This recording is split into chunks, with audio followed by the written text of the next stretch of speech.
ఆవిడని పిలుచుకుంటారు, నమ్మకాన్ని, భరోసాని, న్యాయం చేస్తాననేటువంటి సంతృప్తిని కలిగిస్తారు.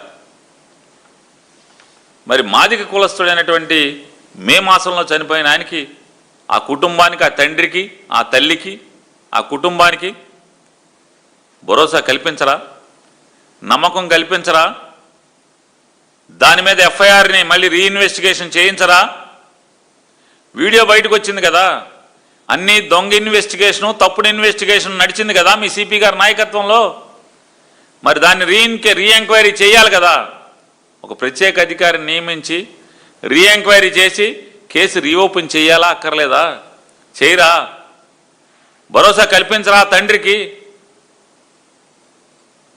ఇవాళ హడావుడిగా మీ చాప కింద నీళ్ళు వచ్చేప్పటికీ గాదే విజయలక్ష్మి గారి యొక్క రోదంతో వైఎస్ఆర్ కాంగ్రెస్ పార్టీ మిమ్మల్ని ప్రశ్నించటం, జగన్ గారు గట్టిగా ప్రశ్నించటం, మీ చాప కిందకి నీళ్ళు వస్తాయి, వెంటనే ఒక క్రైమ్ కడతారు. అర్ధరాత్రి పూట పిలుచుకుని 40 రోజుల్లో ఏ ఒక్క రోజైనా commissioner of Vijayawada, police commissioner of Vijayawada గారు ఏ రోజన్నా ఆవిడని పిలుచుకుని మాట్లాడారా? అర్ధరాత్రి పిలుచుకుని ఆవిడ కాగితం తీసుకుని ఎఫ్ఐఆర్ కడతారు. 40 రోజుల్లో ఎందుకు కట్టలేదు?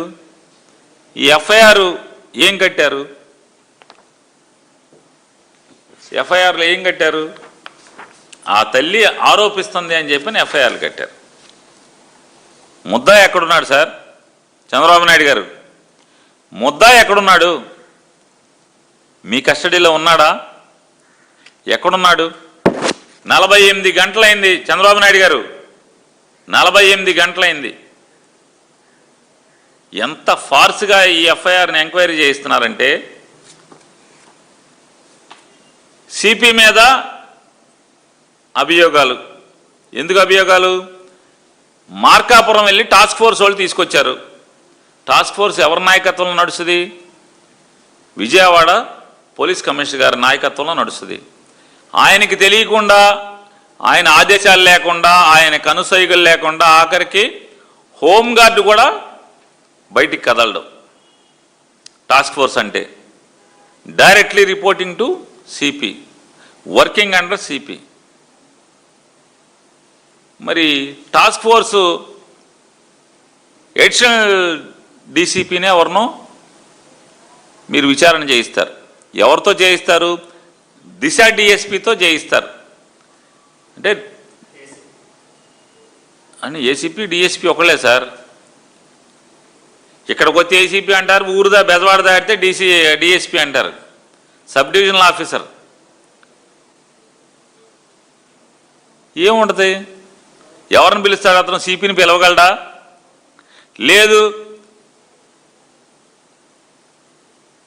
సిపి కింద పనిచేసేటువంటి టాస్క్ ఫోర్స్ అడిషనల్ డీసీపీ గారిని పిలిచారు.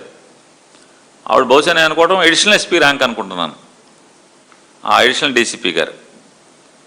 లేకపోతే కన్ఫర్డ్ ఐపీఎస్ అయ్యారో తెలీదు. వారిని ఒక డిఎస్పీ స్థాయి అతను పిలిచి విచారణ చేస్తాడు. ఎలా చేయగలడు? ఎలా జరుగుద్దో తెలీదా? ఎలా జరుగుద్దో చెప్పండి సార్. ఇప్పుడు మీ మీద చంద్రబాబు నాయుడు గారి మీద విచారణకి మీ మంత్రి సుభాష్ని లేదా మీ మంత్రి రాంప్రసాద్ రెడ్డిని వీళ్ళని వేస్తే విచారణ ఏం జరుగుద్దో మనకు తెలీదా? ఏం జరుగుద్ది సార్? దాంట్లో మీరెక్కడా కూడా నేను అడుగుతున్నా, నమ్మకాన్ని కలిగించారు. ఈ సాయికృష్ణ బతికున్నాడా, చనిపోయాడా? ఏం జరిగింది? 48 గంటలైంది. సిఐ నాగరాజు గారిని పిలవలేదు, టాస్క్ ఫోర్స్ని పిలిచారు. కానీ టాస్క్ ఫోర్స్ బాస్ ఎవరు? విజయవాడ సిపి గారిని పిలవాలి కదా. విజయవాడ సిపి గారిని ఎందుకు పిలవలేదు? పిలవాలి కదా. టాస్క్ ఫోర్స్ మొత్తం బాధ్యులు విజయవాడ సిపి గారు. ఆవిడెవరో అమాయకురాలని దొరికిందని చెప్పి ఆవిడని పిలుస్తారు. ఈవిడొక అమాయకుడు దొరికాడు నాగరాజుని. ఇవాళ విజయవాడ కాదు, ఆంధ్ర రాష్ట్ర ప్రజల్లో అనేక సందేహాలు ఉన్నాయి. సిపి గారి ఆదేశాల మేరకు టాస్క్ ఫోర్సు మార్కాపురం వెళ్ళి ఆయన పికప్ చేసింది ఆ కుర్రోడిని.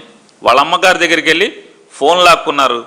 ఫోన్ లాక్కుని ఆ ఫోన్లో ఆ కుర్రోడిని ట్రేస్ చేసి ఆ కుర్రోడిని అక్కడి మార్కాపురం నుంచి తీసుకొచ్చారు.